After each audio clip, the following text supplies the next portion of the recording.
इसके लिए आपको अपने नज़दीकी ग्राम पंचायत या फिर ब्लॉक कार्यालय में जाना पड़ेगा। अगर आप ग्रामीण क्षेत्र से हैं तो आप अपने पंचायत में जा सकते हैं, अगर आप शहरी क्षेत्र से आते हैं तो अपने ब्लॉक कार्यालय में भी जा सकते हैं। वहाँ पर जाके आपको एक फिजिकल वेरिफिकेशन फॉर्म लेना पड़ेगा। ये फॉर्म एकदम फ्री है, इसका कोई भी पैसा आपको नहीं देना है।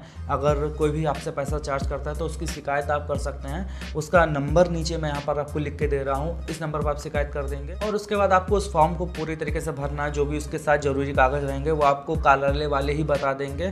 फिलहाल जो कागजों की लिस्ट है उसके बारे में मैं आपसे आगे बता दूंगा कि आपको क्या क्या चीज़ें चाहिए होंगी, तो आप उन कागज को भी रेडी कर लीजिए। और सारे फॉर्म फिलअप होने के साथ आपको सभी को एक साथ जोड़ना है और उस फॉर्म को अपने पंचायत कार्यालय या फिर ब्लॉक कार्यालय के उस अधिकारी के पास जमा करना है जो वहाँ पर तैनात हैं, और उसको आपको ऑफलाइन वहाँ पर सबमिट कर देना है और वहाँ के जो अधिकारी हैं वो आपकी जानकारी को ऑनलाइन अपडेट कर देंगे। और जैसे ही आपका वेरिफिकेशन पूरा हो तो आपको मोबाइल नंबर पर SMS मिल जाएगी, आपका वेरिफिकेशन कंप्लीट हो चुका है।